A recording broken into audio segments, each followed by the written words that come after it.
Assalamualaikum warahmatullahi wabarakatuh. Kami dari kelompok 10. Pada pertemuan kali ini, kami akan mempresentasikan mengenai materi pengelolaan pendidikan dalam negeri, yaitu Indonesia, dan luar negeri, yaitu negara di Asia, Eropa, dan Amerika. Sebelumnya, izin memperkenalkan anggota kelompok 10 yang terdiri atas saya sendiri, Dena Agnia, dengan NIM 2004233. Selanjutnya ada Liana Lestari dengan NIM 2009043. Selanjutnya ada Nauro Nazifa dengan NIM 2006328. Dan yang terakhir ada Silvi Pratiwi dengan NIM 2006884.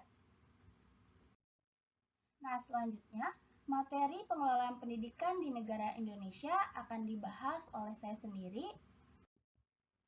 Organisasi dan Manajemen Pendidikan Nasional. Organisasi dan manajemen pendidikan di Indonesia diatur melalui Undang-Undang Nomor 20 Tahun 2003 dengan Sistem Pendidikan Nasional. Pendidikan di Indonesia terbagi ke dalam 3 jalur utama, yaitu formal, non-formal, dan informal. Tujuan dari sistem pendidikan nasional yaitu berfungsi mengembangkan kemampuan dan membentuk watak serta peradaban bangsa yang bermartabat dalam rangka mencerdaskan kehidupan bangsa, bertujuan untuk berkembangnya potensi peserta didik agar menjadi manusia yang beriman dan bertakwa kepada Tuhan Yang Maha Esa, berakhlak mulia, sehat, berilmu, cakap, kreatif, mandiri, dan menjadi warga negara yang demokratis serta bertanggung jawab. Pengelolaan pendidikan di Indonesia. Salah satu program pendidikan di Indonesia yaitu wajib belajar 12 tahun, yakni 6 tahun sekolah dasar atau SD, 3 tahun sekolah menengah pertama atau SMP, dan 3 tahun sekolah menengah atas atau SMA. Instansi pemerintah yang membawahi sekolah-sekolah yaitu ada Kementerian Pendidikan dan Kebudayaan atau Kemendikbud dan Kementerian Agama untuk semua jenjang yang berbasis agama. Dalam Undang-Undang Nomor 23 Tahun 2014, Pasal 12, tercantum bahwa pendidikan termasuk ke dalam urusan pemerintahan wajib yang berkaitan dengan pelayanan dasar. Lebih detail, berdasarkan undang-undang tersebut, urusan pendidikan anak usia dini dan non-formal serta pendidikan dasar atau SD dan SMP menjadi kewenangan pemerintah daerah, kabupaten, atau kota. Kemudian, urusan pendidikan menengah SMA dan SMK dan pendidikan khusus menjadi kewenangan pemerintah provinsi. Beberapa sistem pendidikan yang sudah diterapkan di Indonesia antara lain, yang pertama sistem pendidikan terbuka. Sistem pendidikan ini mendorong peserta didik untuk meningkatkan kreativitas, inovasi, serta kemampuan kerjasama dengan teman sekelas. Pada sistem terbuka, murid menjadi inti dari program belajar mengajar. Peserta didik dilatih untuk mandiri dan bertanggung jawab dalam mengambil inisiatif untuk mengelola proses pembelajaran.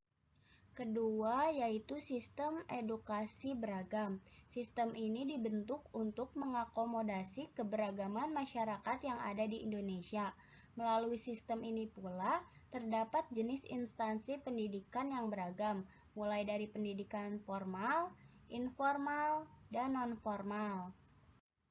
Yang ketiga yaitu sistem pendidikan orientasi nilai. Sistem pendidikan ini diberlakukan sejak tingkat dasar. Murid diberikan pendidikan karakter seperti disiplin, tanggung jawab, tenggang rasa, dan jujur. Yang keempat yaitu sistem edukasi efisien dalam pengaturan waktu. Pada sistem ini, pengelolaan waktu sudah diperhatikan, sehingga penyerapan materi lebih efektif dan efisien karena waktu yang diberikan tak terlalu singkat ataupun tak terlalu lama. Yang terakhir yaitu sistem pendidikan sesuai perubahan zaman. Sistem pendidikan ini berubah sesuai zaman karena menyesuaikan situasi dan kondisi yang ada. Contohnya yaitu perubahan kurikulum. Kurikulum yang digunakan di Indonesia saat ini. Kurikulum di Indonesia sudah beberapa kali mengalami perubahan, namun kurikulum yang digunakan di Indonesia saat ini yaitu kurikulum 2013. Kurikulum 2013 ini diterapkan oleh pemerintah untuk menggantikan kurikulum sebelumnya, yaitu kurikulum 2006. Tujuan kurikulum 2013 adalah mempersiapkan manusia Indonesia agar memiliki kemampuan hidup sebagai pribadi dan warga negara yang beriman, produktif, kreatif, inovatif, dan afektif, serta mampu berkontribusi pada kehidupan bermasyarakat, berbangsa, bernegara, dan peradaban dunia. Adapun kekurangan pengelolaan pendidikan di Indonesia yaitu: pertama, penyebaran sarana dan prasarana pendidikan belum merata. Kedua, tenaga kependidikan yang belum merata. Ketiga, kurikulum yang masih bersifat teoritis. Materi selanjutnya akan dibahas oleh rekan saya, yaitu Liana Lestari. Saya Liana Lestari akan membahas tentang pengelolaan pendidikan di negara Asia, yaitu Singapura.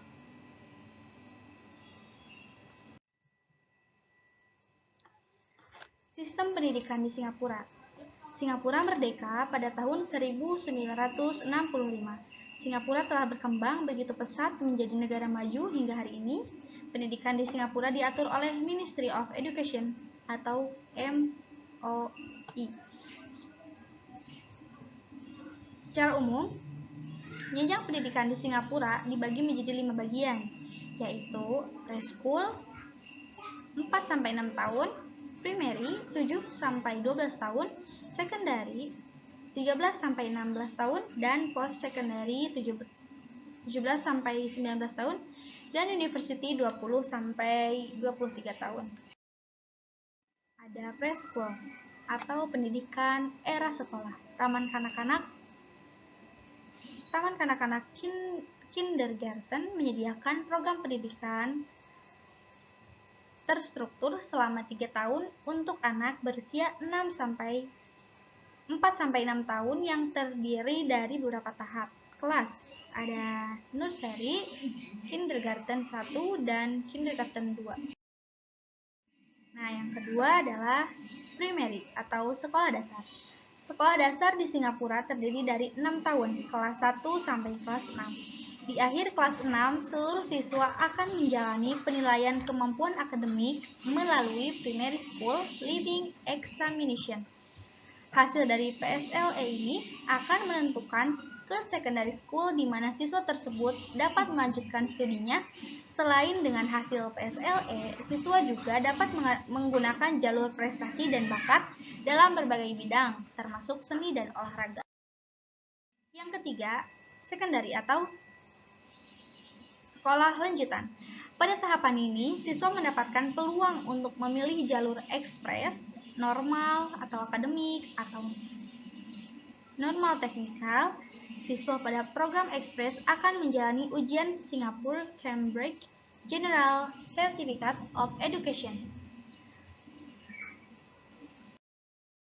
Selanjutnya ada pra perguruan tinggi.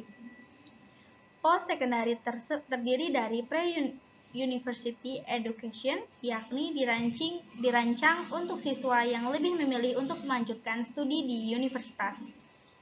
ITE, Institute of Technical Education, ditunjukkan untuk membekali siswa dengan keahlian dan pengetahuan yang dibutuhkan oleh tenaga kerja di berbagai praktik yang berkualitas untuk membekali siswa dengan keahlian untuk berkontribusi pada perkembangan teknologi dan ekonomi di Singapura.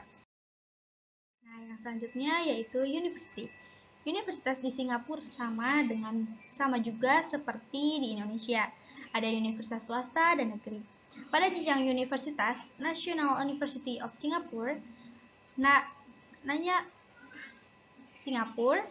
Technological University, Singapore Management University, dan Singapore University of Technology and Design merupakan 4 universitas lokal yang diadakan pemerintah. Selain itu, ada Singapore Institute of Management University yang menawarkan program reguler dan program paruh waktu yang subsidi pemerintah bagi orang dewasa dan pekerja profesional. di SIT yang merupakan universitas otonom kelima di Singapura yang dirancang untuk memfasilitasi lulusan politeknik yang ingin memperoleh gelar sarjana. SIT didirikan pada 2009 dan bekerja sama dengan universitas asing seperti Culinary Institute of America, Dipegang Institute of Technology, dan yang lainnya. Adapun visi dan misi pendidikan di Singapura. Visi misi pendidikan di Singapura adalah yaitu memberikan kesempatan bagi para pelajar untuk merasakan aturan sistem pendidikan di Singapura yang selalu meletakkan keunggulan dan menempatkan diri sebagai bagian dari komunitas dunia. Apabila kita menerapkan visi misi seperti Indonesia, maka standar pendidikan di Indonesia akan meningkat. Visi misi seperti ini, ruang lingkupnya sangat luas, yaitu internasional. Namun, di Indonesia masih banyak sekolah-sekolah yang belum memenuhi standar nasional, internasional, bahkan nasional, baik dari segi fasilitas, kurikulum, tenaga pendidik, dan sebagainya. Adapun standar dan kurikulum pendidikan di Singapura. Kementerian Pendidikan Singapura mengawasi pengembangan kurikulum nasional yang mencakup pendidikan yang diinginkan. Hasil yang diinginkan adalah keunggulan siswa dalam keterampilan hidup, keterampilan pengetahuan, dan pengetahuan disiplin mata pelajaran yang disusun menjadi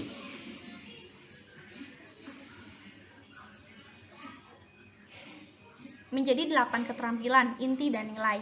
Pengembangan karakter, yaitu ada pengembangan karakter, keterampilan manajemen diri, keterampilan sosial dan komparatif, literasi dan numerasi, keterampilan komunikasi, keterampilan informasi, keterampilan berpikir dan kreativitas, dan keterampilan penerapan pengetahuan. Kurikulum sekolah dasar difokuskan untuk memastikan bahwa siswa memiliki pemahaman yang baik tentang bahasa Inggris, bahasa ibu, pengajaran dalam bahasa ibu tersebut untuk siswa yang tersedia untuk siswa yang berbahasa Cina, Melayu, dan Tamil. Ada beberapa elemen kurikulum tambahan, antara lain pendidikan kewarganegaraan dan moral, pelayanan pastoral dan bimbingan karir, pendidikan nasional, pendidikan jasmani, dan pekerjaan proyek, ilmu pengetahuan, dan ilmu sosial digabungkan dalam fase selanjutnya dari pendidikan dasar. Selanjutnya, saya akan menjelaskan tentang pengelolaan pendidikan di Finlandia. Posisi geografis Finlandia yang unik, tepat di antara Eropa Barat dan Timur, yang berbatasan dengan Swedia, Norwegia, dan Rusia, telah sangat mempengaruhi ekspresi budaya negara ini. Tata pemerintahan yang baik, inovasi sosial, dan solusi fungsional dalam bisnis, industri, dan kehidupan sehari-hari masyarakat membuat Finlandia berjalan dengan lancar. Tidak terkecuali dengan sistem pendidikan di Finlandia yang terkenal terbaik di dunia. Tujuan utama dari pendidikan di Finlandia adalah semua warga mendapatkan kesempatan yang sama dalam hal menerima pendidikan, tanpa memperhitungkan usia, tempat tinggal, situasi keuangan, jenis kelamin, atau orang tua. Pendidikan dianggap sebagai salah satu hak-hak dasar semua warga negara. Selanjutnya ada manajemen pendidikan Finlandia. Setiap guru di Finlandia minimal harus bergelar master alias S2. Dan hanya ada 11 universitas yang memiliki program pendidikan guru. Jadi, memudahkan dalam mengontrol kualitas dan standar konsistensi program pendidikan. Dalam kurikulum, pemerintah hanya membuat panduan umum berupa target dan guru diberi kebebasan dalam bagaimana cara untuk mencapai target tersebut. Lalu, tidak ada standarisasi pendidikan di Finlandia karena berlawan dengan kreativitas. Di Finlandia percaya semakin standarisasi ditekan, semakin sempit ruang kreativitasnya. Selanjutnya ada prinsip sistem pendidikan Finlandia. Pemerintah Finlandia menjamin kesejahteraan intelektual, fisik, dan ekonomi melalui akses pendidikan seluas-luasnya bagi warga negaranya. Prinsip kompetisi atau persaingan tidak diterima di negara ini. Pasalnya, publik Finlandia berpegang teguh pada keyakinan prinsip keadilan. warga negara Finlandia menjunjung tinggi prinsip kesetaraan atau equality dan keadilan equity, serta bertolak belakang atau tidak menyetujui pengelolaan sekolah berorientasi pada pasar atau kompetisi. Selanjutnya, kita akan membahas manajemen SDM pendidikan Finlandia. Kualifikasi akademik bagi guru yang paling dasar adalah master. Untuk menjadi guru, mahasiswa akan melewati 3 tahap untuk memastikannya bisa menjadi guru profesional atau tidak. Tahap pertama, yaitu mahasiswa akan melaksanakan ujian kompetensi yang berkaitan dengan pemecahan masalah pendidikan. Lalu tahap kedua, mahasiswa akan melakukan tahap wawancara serta melakukan sebuah simulasi pemecahan masalah. Kerjasama, komunikasi, serta kreativitas menjadi komponen utama dalam penilaian. Lalu tahap ketiga merupakan penentu apakah seseorang bisa diterima menjadi guru atau tidak.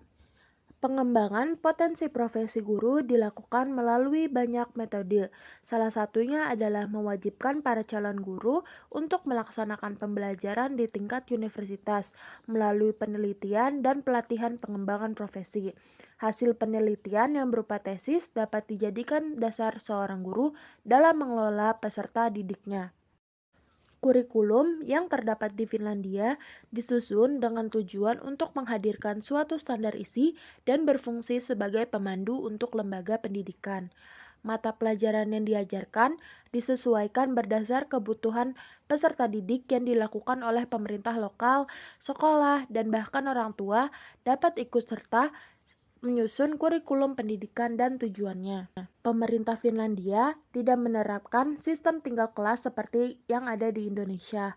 Kesetaraan dan menjaga mental para peserta didik menjadi alasan utama diberlakukannya sistem ini. Selain itu, sistem penilaian terstruktur dalam setiap pertemuan, pembagian raport, dan pemberian beban tugas kepada peserta didik tidak termasuk dalam kurikulum Finlandia.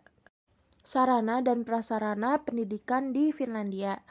Di Finlandia, siswa tidak hanya belajar di kelas, mereka boleh belajar di sudut-sudut ruangan dengan mempelajari materi pelajaran apapun dalam arti penggunaan ruangan dilakukan secara bebas. Guru menyarankan siswa bermain jika siswa telah bosan atau penat dalam belajar di kelas. Fasilitas bimbingan konseling bagi siswa diwajibkan oleh pemerintah Finlandia. Perhatian ini sangat luar biasa ditujukan kepada siswa yang memiliki gangguan psikologis dan lemah mental. Siswa di Finlandia mendapatkan makan siang secara gratis dengan makanan yang bergizi tinggi dari pemerintah Finlandia.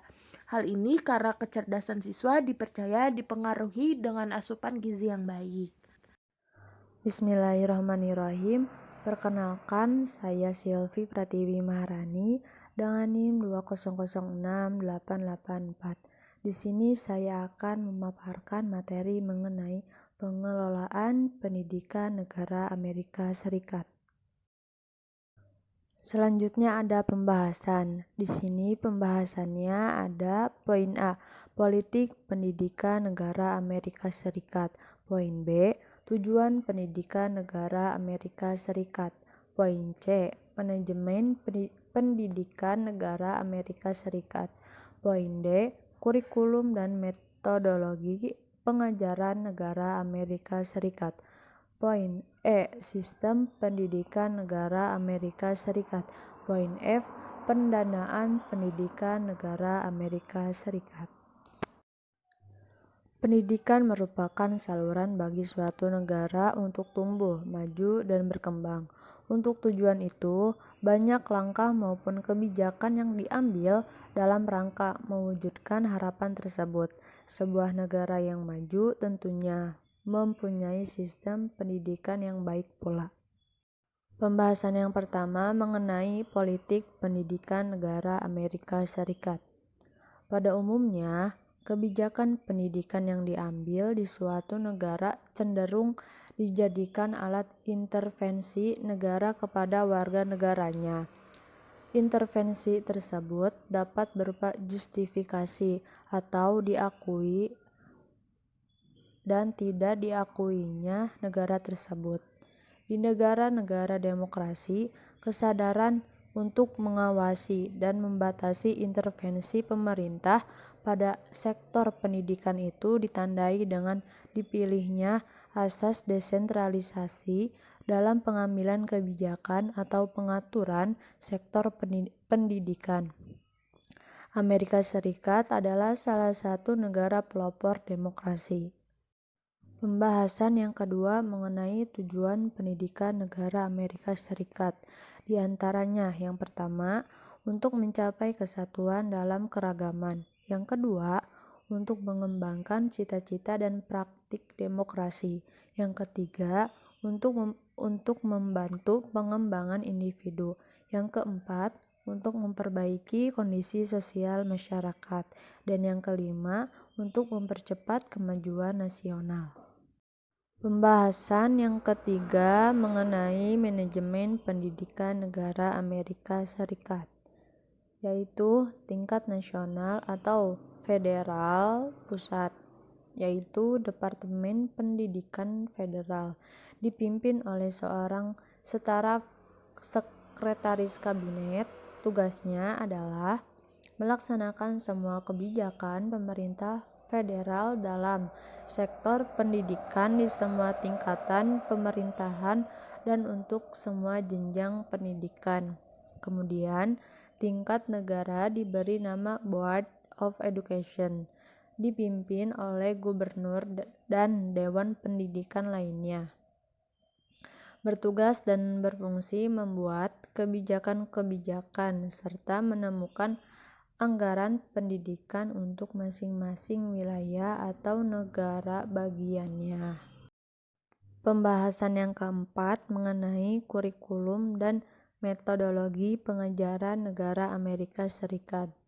Pada awalnya, sekolah-sekolah di Amerika sangat dipengaruhi oleh agama dan sangat terfokus pada keterampilan dasar tulis dan baca.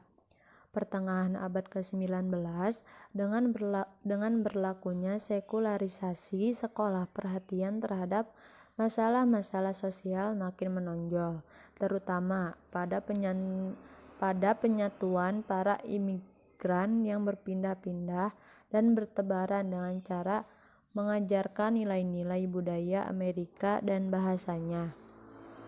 Akhir abad ke-19, muncul tuntunan untuk mengubah kurikulum dan metode belajar dengan mengarahkan perhatian pada kebutuhan murid yang berbeda-beda atau yang bersifat intelektual, sosial, fisik, dan emosional, serta perhatian terhadap kebutuhan individu. Kemudian pembahasan yang kelima mengenai sistem pendidikan negara Amerika Serikat. Menurut Agustiar Syahnur 2001,15, yang pertama, taman kanak-kanak tambah pendidikan dasar grade 1-8 tahun tambah 4 tahun SLTA. Yang kedua, taman kanak-kanak tambah sekolah dasar grade 1-6 tahun tambah 3 tahun SLTP dan 3 tahun SLTA. Yang ketiga, taman kanak-kanak tambah sekolah dasar grade 1-4 atau 5 tahun tambah 4 tahun SLTP dan 4 tahun SLTA. Yang keempat, setelah menyelesaikan pendidikan tingkat taman kanak-kanak tambah 12 tahun pada beberapa buah negara bagian, dilanjutkan 2 tahun pada tingkat akademi atau junior community college sebagai bagian dari sistem pendidikan dasar menengah. Dan pembahasan yang terakhir atau yang keenam tentang pendanaan pendidikan negara Amerika Serikat. Sumber pendanaan di Amerika, khususnya pendidikan dasar dan menengah yang lebih dikenal dengan public schools, berasal dari anggaran pemerintah pusat atau federal, anggaran pemerintah negara bagian, dan anggaran pemerintah daerah. Sekian penyampaian materi dari kelompok 10. Kurang lebihnya mohon maaf. Terima kasih. Wassalamualaikum warahmatullahi wabarakatuh.